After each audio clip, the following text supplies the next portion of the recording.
Hi, I'm here. Welcome to my channel. It's no secret that I love to cook. In fact, I would say I am obsessed with it. But just like anything you're passionate about, sometimes things go wrong. So today, I thought I'd share some of my biggest kitchen mishaps and what I learned from them.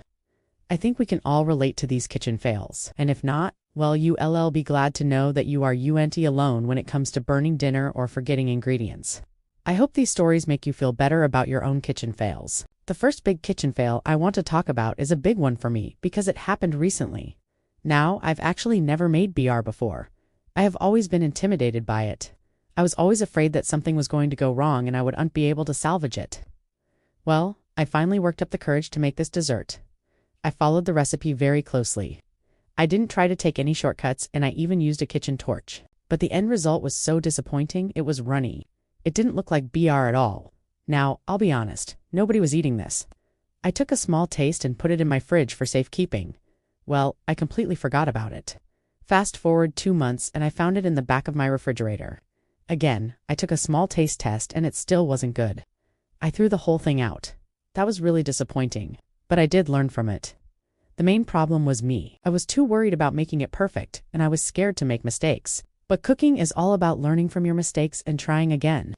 If something doesn't turn out right the first time, it's okay. Sometimes it takes trial and error. So now I'm not intimidated by BR anymore. And if you want to see my successful attempt at making it, let me know in the comments below and I will make a video for you. This next kitchen fail is also funny now, but it wasn't at the time.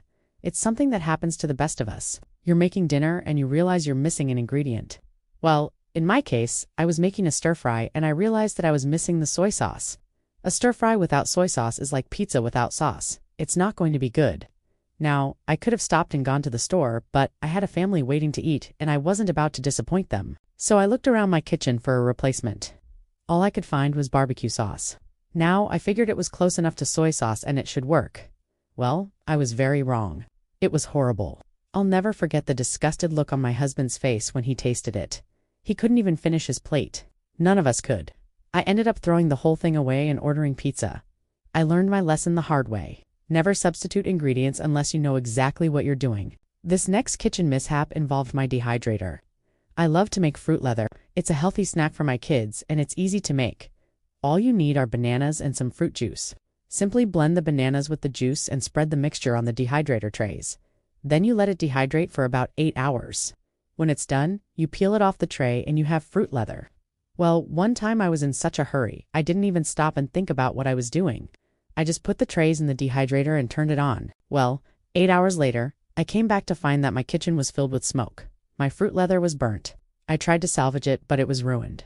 The entire kitchen smelled like burnt bananas. It was bad. I learned that sometimes you can't rush things and it's okay to take your time.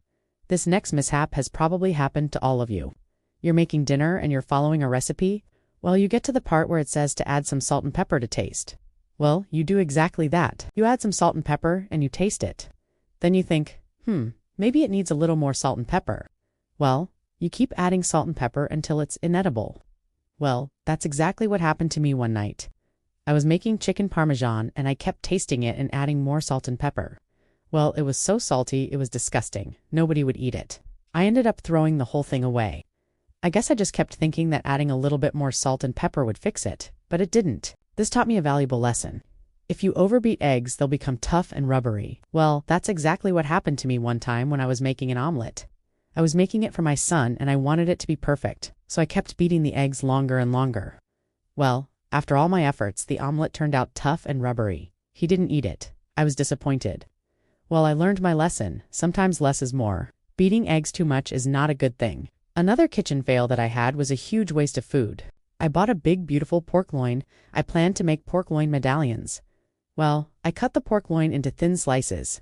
I pounded it with a meat mallet and I marinated it in Italian dressing. Well, when I went to cook the pork loin, it fell apart. It was so dry and overcooked, I felt awful. I wasted a perfectly good piece of meat. It was a hard lesson to learn, but I learned that not every cut of meat is meant to be cooked the same way. Pork loin needs to be roasted, brothy, or braised. Pan-searing it isn't a good idea. Speaking of meat, another big kitchen fail that I had was burning meat. I was cooking burgers and I left them on the grill too long. They were so burnt, they were disgusting. I was so embarrassed because my family was waiting to eat. Well, I learned my lesson. And now I have a meat thermometer. I don't guess, I don't touch. I know when my meat is done. This next kitchen fail was my fault and my fault alone. I was making lasagna and I got distracted and I forgot about it. I turned the oven off and I went to bed. When I woke up, the lasagna was still in the oven. I felt terrible, but at least I learned my lesson. Don't forget about food in the oven. I think we've all experienced this next kitchen fail. You're making dinner and you burn something. Your smoke alarm goes off and your entire kitchen is filled with smoke. Well, that happened to me and it was so embarrassing. I was making salmon and I got distracted and I forgot about it. When I turned around, the salmon was black and my kitchen was filled with smoke. And last but not least, I have to share this funny kitchen mishap with you. I bought a bread maker. I love the idea of being able to make fresh bread without having to knead it, so I bought one. Well, I made a big mistake. I used all of the ingredients that the recipe called for, except for one. It called for water and I thought it was milk, so I added the milk and started the machine. Well, after a few minutes, I realized what I had done. I stopped the machine, opened it up, took out the dough, kneaded it by hand, and then let it rise. Of course, the bread didn't turn out right. It was tough and it was dry. I ended up throwing it out, but at least I learned my lesson. Read the recipe before you start the machine. Well, I hope you enjoyed these stories and I hope they made you feel better about your own kitchen fails. I know that I feel better knowing that I'm not alone in this. We've all burned dinner and we've all forgotten ingredients. It happens to the best of us. Cooking is all about learning from your mistakes and trying again. So don't be afraid to experiment in the kitchen and don't be afraid to make mistakes. I know that I certainly don't. I love to experiment in the kitchen. Some things turn out great and some things, well, they don't. But I'm a better cook because of it. So don't be afraid to make mistakes. Let me know in the comments below some of your biggest kitchen fails and what you learned from them. I love reading your comments. Thanks so much for watching and I will see you next time.